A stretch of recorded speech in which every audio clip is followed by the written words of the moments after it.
Building elite motorcycles is one thing. Racing them is definitely another. Hooligans, the Arch Racing Project, is a six-part docuseries that follows Arch Racing's journey into professional competition.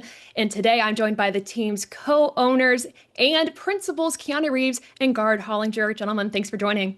Thank you. Hello. Now, everyone has this moment where a hobby turns into obsession. So I'm curious for both of you, when was that moment that you realized you wanted to take Arch Racing? What was the why for you both? I know my why. Guard, want me to go first or you want to go? Yeah, no, please. So we started developing an engine for Arch Motorcycle 5, 6 years ago. And we got to, one day, Guard and I had the chance to ride that engine in the frame of our motorcycle and on a racetrack. And I went, oh my gosh, what is this? And I was, and I was like, we could do it, Guard. We could go racing. Let's go racing. And after years of him saying that, in that moment and having that experience with that new engine, I said yes. So you said yes, and oh, go ahead. Yeah. I think part of the yes, like the yes that when the yes that I didn't know about, that Guard really, I think, thought about from the very beginning was how can this help our motorcycle? How can we develop, if we go racing, that can help us develop this engine we're developing and, not only go racing, but really perhaps learn more faster for the engine that we want to bring to our customers for the commercial bike. And there has to be a ginormous sense of pride in that. I mean, Keanu, in the docuseries, you talked about just this is our engine. Is that a similar sense of pride that you felt in your career as an actor, bringing a script to the screen? Is it different? Yeah, I guess in the sense of not in the end, but maybe, being I'm part of developing the story. I don't know. They're both such collaborative art forms, making movies, racing motorcycles. But yeah, I mean, it's like the first day, Guard, when we went to Chuck Waller, the racetrack outside of Los Angeles in California, and Corey took the bike onto the track. And he said it's got good bones. He said it's got good bones. Yeah, that was like we might have even I might have asked for a high five there. Yeah, I think there were some high fives that day. Yeah. Yeah, man. Taking this endeavor from, building the engines all the way to the track, there was a moment that I was drawn to in the docu-series where Keanu, you had said you almost feel like you're expendable as a part of the team, which Guard you quickly shot down. And I wonder if there is a sense of coming into this endeavor as kind of the underdogs. Is that something that you guys have felt throughout this journey? And how do you all kind of deal with the underdog story and going through that? Yeah, we're definitely the underdogs, but we knew that, and it's good. I think that's part of that what Keanu was talking about. How much can we learn that feeds into, the product that will hopefully end up, in the hands and under the rear ends of customers at some point. So yeah, I think underdog's good. Does it kind of light a fire to know that you guys are the underdogs a little bit? Yeah, I mean, I think, we're a small motorcycle company out of California. And I think Guard speaks about it often. I appreciate it, and I feel the same way that, to be hopefully part of a legacy of American motorcycle racing, motorcycle brands, Indian, Harley Davidson, Crocker, to be and to go racing. There's just something about the being a part of new heritage, perhaps, maybe, or just being part of a legacy of something, of the tradition, the culture of racing. Roland Sands, who developed the Super Hooligan class with MotoAmerica that we race in, what he's done for motorcycles and motorcycle racing and design.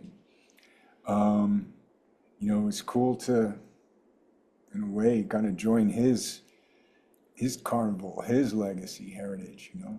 But yeah, we definitely feel like, you know, when we pass the Harley Davidsons and they're kicking our ass, you know, we're like, fuck, man, we gotta get fucking better. We gotta get better. So that's good. It's a good thing. One of the mantras I loved in this was, we're gonna die, so let's have fun. That was a big part of it. And the big part of racing is the fun. The other part of it is the risk. Maybe it's not even financial, but it's the risk of maybe injury, drivers, things like that. Gard, you described this almost like parental responsibility to your riders. Can you walk me through just how you balance the reality and the danger of this racing as well as the fun? Yeah, I mean, I guess, motorsports motorsports competition is inherently dangerous. I guess maybe that's sadly one of the things that makes it attractive to fans of it, you know. I guess they're sort of modern day gladiators in a way. So the pressure obviously is that, we need to make sure that we not only keep them safe so that we're very thorough and thoughtful about the motorcycle that we put under them, that it's going to be safe for them, but also that we've done the most we can do to give them a tool they can be successful with, right? So not only safe but competitive, so that they have a chance. I mean, these guys are professionals, so you want to give them something that gives them a chance to be successful. And Kiana, do you feel that same weight, the responsibility for the driver's safety, and how do you balance that with the fun part of it? Yeah, I think, emotionally, I can support as much as I can.